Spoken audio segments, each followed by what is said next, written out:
مارچ کریں گے. تمام ساتھیوں سے گزارش ہے کہ وہ اس ریلی میں شرکت کریں. ان کے صدر نے جو اسلام دشمنی پر بیانات دیے ہیں صلی اللہ علیہ وسلم کی حرمت کی خاطر اس احتجاجی جلوس میں شرکت کریں. یہ ہمارا جلوس ہماری ذات کے لیے نہیں ہے، یہ نبی کریم صلی اللہ علیہ وسلم کی شان کی حرمت کے لیے ہے. تمام حضرات کو جلوس میں شرکت کی دعوت دی جاتی ہے. آئیے ہمارے ساتھ چلیے. اپنی ڈیوٹی دے جال بان کے نہ پھر بھیجو تن من دھن اپنے رسول پہ تم کا مطلب کیا؟ رہنما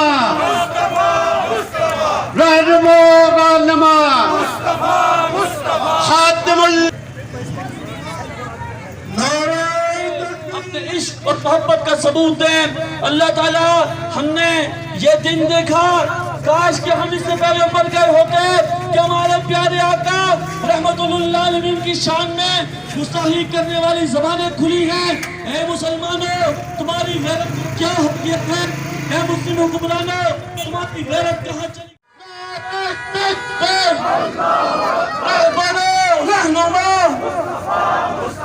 خاتم الانبیاء غلامی رسول میں غیرت کھو، مسلمانوں غیرت کھو، مسلمانوں غیرت کھو. نعرہ تکبیر، سبیلنا سبیلنا. فرانس کے ایوانوں میں آگ لگا دو. صلی اللہ علیہ وسلم کی ذات گرامی کی شان کے اندر کسی بھی نوعیت کی گستاخی کرے گا تو اس کی سزا یہی ہوگی. اور آج کا پیغام بھی یہی ہے کہ مسلمانوں نے پاکستان کسی بھی صورت کسی بھی نوعیت کی گستاخی کو برداشت کرنا. دنیا کو یہ پیغام دیا جائے کہ اسلامی دنیا کے سب سے بڑی مملکت 22 کروڑ غیور مسلمانوں کا ملک پاکستان کسی بھی نوعیت کی دہشت گردی، کسی بھی نوعیت کی گستاخی کو برداشت نہیں کرے گا. اور انشاءاللہ العزیز اس مملکت کے اندر اور اس دنیا کے اندر جو بھی گستاخ پیدا ہوگا اس کا سر تن سے جدا کیا جائے گا انشاءاللہ. خان صاحب امیر جماعت اسلامی اقتباس شہر سے کہ وہ آئے اور اپنے خیالات کا اظہار کریں. محترم امجد خان جدون صاحب. نعرہ تکبیر، اللہ اکبر، نعرہ تکبیر، اللہ اکبر. رسولہ الکریم بسم اللہ الرحمن الرحیم. زندگی اتنی غنیمت تو نہیں ہے جس کے لیے، زندگی اتنی غنیمت تو نہیں ہے جس کے لیے عید کم ظرف کی ہر بات گوارا کر لے. میرے دوستو، میرے عزیزو، اللہ رب العزت نے ہمیں تخلیق کیا ایک مقصد کے لیے. نبی پاک علیہ السلام اپنے پیارے نبی بھیجے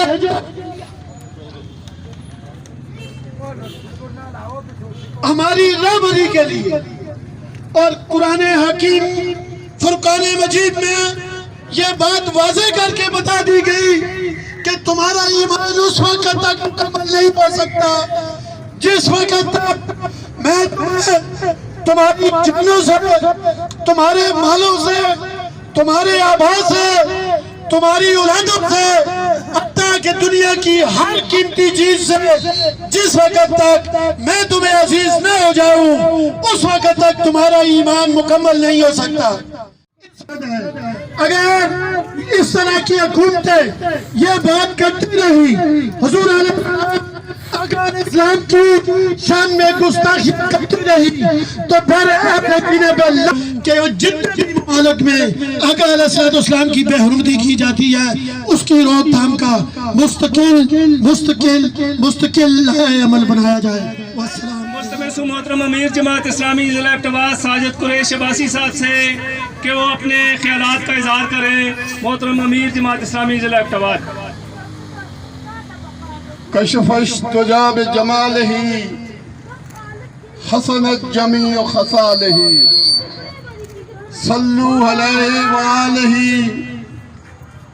میرے محترم بھائیوں اور دوستوں، آج ہم سڑکوں کے آج سے لگ بھگ ایک ہفتہ پہلے فرانس کے صدر نے حکومتی سرپرستی میں نبی مہربان صلی اللہ علیہ وسلم کی توہین کی،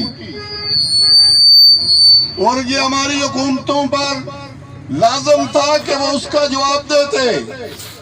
جب توہین حکومتی سطح پر ہو رہی ہے تو جواب بھی حکومتی سطح پر آنا چاہیے تھا، لیکن ہم دیکھ رہے ہیں کہ ترکی کے صدر طیب اردوغان کے علاوہ ان سارے لوگوں نے ان کے منہ خشک ہو گئے، یہ چپ ہو گئے۔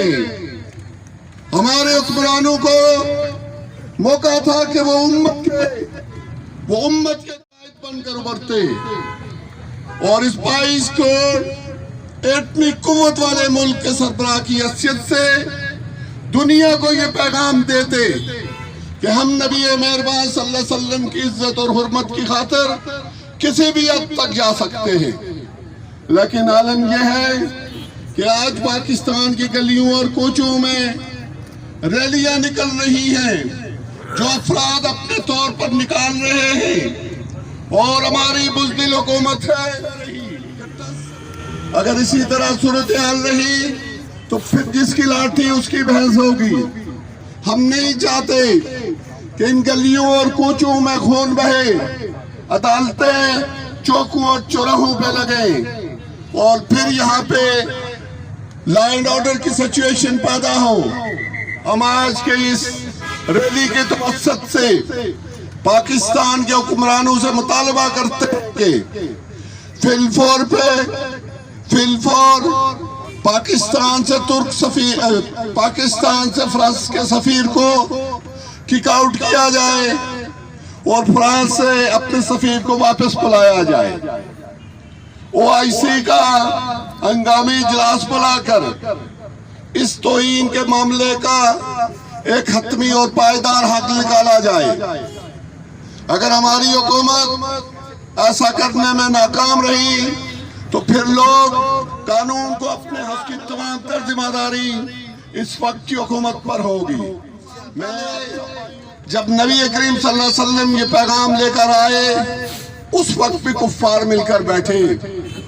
کسی نے کہا جائے کہ محمد صلی اللہ علیہ وسلم جادوگر ہیں، کسی نے کہا کہ کائن ہیں، کسی نے کہا کہ مجنون ہیں، اس لیے کہ وہ خائف تھے کہ اسلام کی یہ دعوت پھیلتی جا رہی ہے، لوگ اسے قبول کرتے جا رہے ہیں۔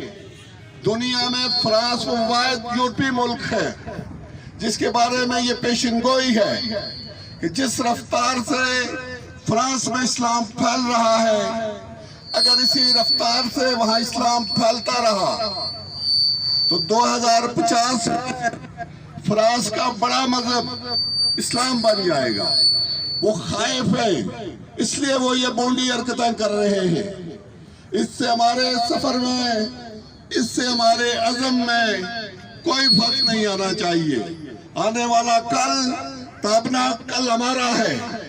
میں آپ سے صرف یہ درخواست کروں گا کہ اس وقت حکومت پر پورا پریشر ڈالا جائے، کسی بھی تحریک کی طرف سے کال ہو، ریلیوں میں شامل ہوں، نبی مہربان صلی اللہ علیہ وسلم کی شان کو بڑھائیں کہ محمد سے وفاتوں نے تو ہم تیرے ہیں، یہ جہاں چیز ہے کیا لوح قلم تیرے۔